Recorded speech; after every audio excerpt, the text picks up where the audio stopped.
hearing people talk about fatherlessness and doing all the research I'd done and still doing, it was a place of like, I'm a victim. Like I'm on drugs now. I'm an alcoholic. I'm, doing all these horrible things because of my father. And I started to look at myself and I realized that I was that person too. I was sitting here being a victim. I was blaming my dad for everything that I was going through. And at the time of my teenage years, I really needed my dad. And I think there was a point where I got to a place where I just got extremely suicidal. I was really in this deep pity kind of self-loathing place. First time I actually tried to take my life, I was 9 years old. And I was, it's easier to me to talk about it now. 9 is so young.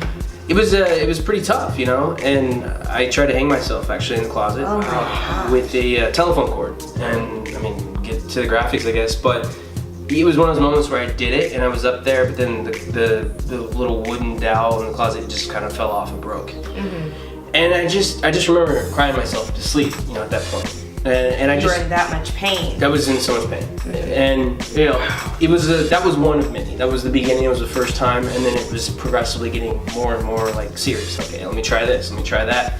So multiple times. Was it something you brought to your mom, even the aspect of being fatherless? Like, were those conversations that you were having in your household? Did she know that you were suicidal? Take us through your relationship with your mom during those years. My mom did not know I was suicidal until my very last attempt at 19 years old. I had swallowed over 300 pills, I cut my wrist, and I was done. I passed out on the front living room floor. I was living with my grandma at the time, and my cousin happened to be there. And he kind of saw me stumble out in the living room and thought I was playing, and then he saw my wrist all bloodied up and everything, and he looked at me and he's like, oh crap, like this is real. Called my aunt, she's an RN, and she rushed me to the hospital, and I just remember pieces of that. I remember they made me drink liquid charcoal, and I was in the hospital somewhere around a week or so, I don't know exactly. But I kind of woke up in this like, I didn't have like the light at the end of the tunnel or anything like that. It was just like this consciousness awareness that just kind of, I remember kind of waking up at one point a couple days in the hospital, and I looked down at my little niece at the time. She was probably like, I don't know, 6 or 7. And she, I just remember seeing her eyes, and I'm in this bed. And I'm seeing her looking at me, and I'm like, I don't want her to see this. I don't want to be that uncle. I don't want her to see that. And I don't have kids myself, but like that feeling of like, just kind of awareness of like, what are you doing? Mm-hmm. Like, this isn't who you are. This isn't where you need to be. And it was the beginning, honestly, of my journey of becoming a man. That was the final attempt of my suicidal kind of stage in my life, which was a very long one. But I hope that sharing this story will be able to open up people and to I guess create a platform for other people to talk about this, because suicide is just one factor and one thing that it kind of affects people who grow up without a father. There's so many other statistics and all those boring things, but they're really, really important when you look at this issue, because I think a lot of people just think it's like, oh, you're just feeling sorry for yourself. And there's real facts that have shown that people are, I think, struggling, whether it's high school dropouts or teen pregnancies. 63% of, I looked this up the other day, 63% of suicides or suicide attempts come from people who are fatherless. It's a massive statistic. That's huge.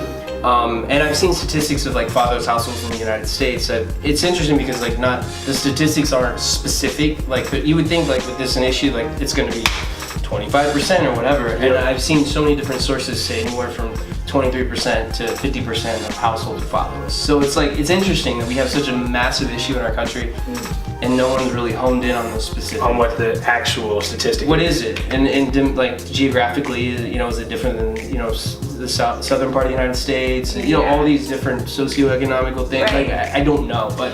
And also I think some fathers drop in and out too. That's a whole other conversation. Yeah. How do you quantify that? Yeah. It's like, what do you count growing up in and to you, what do you count as a fatherless individual?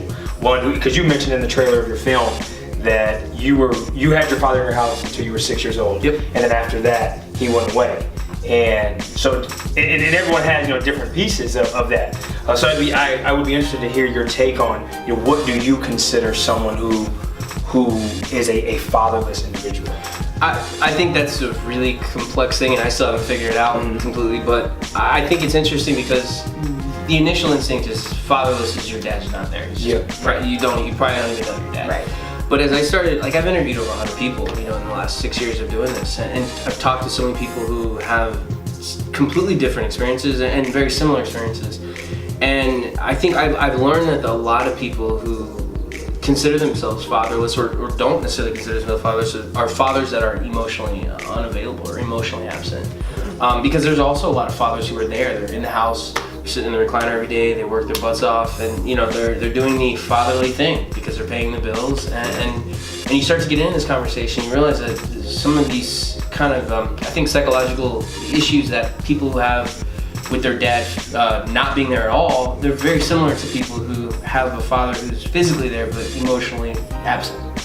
And it's interesting because like both of our situations, we don't have a relationship with our father, and we don't have a model of who our dad is other than my dad works on, Right. It's great, but like who is he as a person? How does he deal with these life's issues? And how can I grow from his wisdom? How is he imparting in my life?